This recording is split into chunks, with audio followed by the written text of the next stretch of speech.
energi listrik. Hai teman-teman, salam Neobi. Ada 5 hal yang perlu kita ingat tentang energi listrik. Yang pertama, gejala kelistrikan. Muatan listrik adalah muatan yang mengandung sifat listrik. Ada muatan positif dan ada juga muatan negatif. Muatan positif ini disebut proton, sedangkan muatan negatif disebut elektron.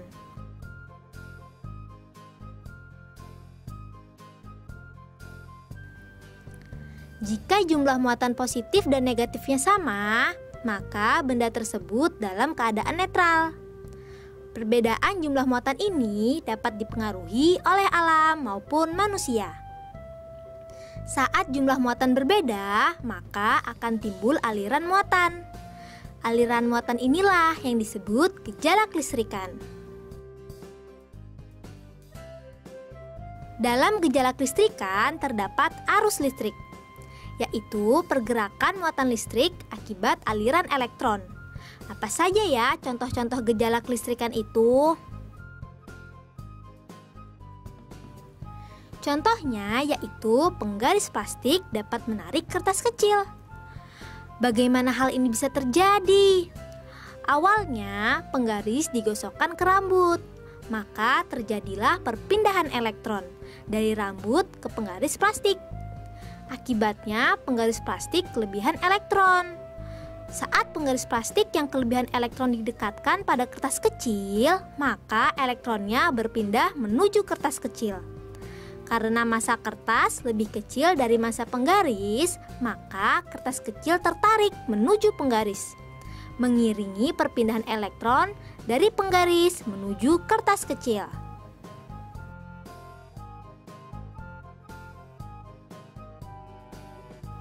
Contoh selanjutnya yaitu rambut berdiri saat memegang bola konduktor. Hal ini terjadi karena elektron dari bola konduktor mengalir ke tubuh sampai ke ujung rambut. Teman-teman, tubuh manusia adalah penghantar arus listrik yang baik loh. Contoh lainnya yaitu terjadinya petir. Petir terjadi sebelum guntur. Petir adalah loncatan elektron disertai suara yang keras. Loncatan elektron ini terjadi akibat pergesekan awan yang berbeda muatan. Loncatan elektron berlangsung dari awan yang mengandung banyak elektron menuju awan yang mengandung sedikit elektron.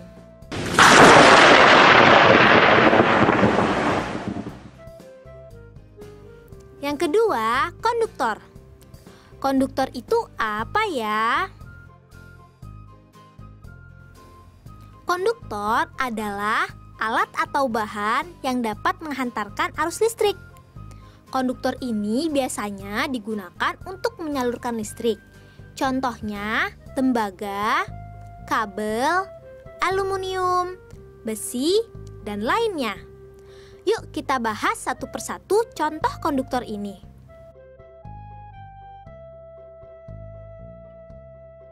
Tembaga adalah logam berwarna keemasan merah.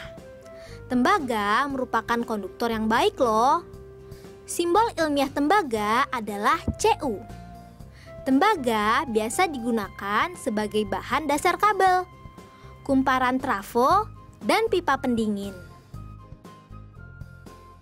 Kabel adalah alat yang digunakan untuk meneruskan sinyal dari satu tempat ke tempat lain. Kabel terbuat dari tembaga yang dilapisi bahan isolator di sekelilingnya. Kabel ini digunakan dalam perakitan televisi, menyalurkan energi listrik dari pembangkit menuju perumahan, mengisi muatan HP, dan lainnya. Aluminium adalah logam ringan berwarna putih keperakan. Aluminium termasuk konduktor yang baik. Bahan ini sangat berguna dalam penyolderan, membuat alat-alat rumah tangga seperti panci, wajan, dan lainnya.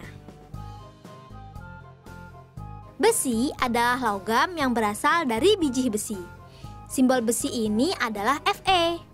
Besi termasuk konduktor yang baik juga loh. Besi digunakan sebagai bahan bangunan, perakitan mobil, perakitan senjata, dan lain-lain. Nah, itu tadi beberapa hal yang perlu kita ingat. Diingat-ingat ya. Be smart, be happy.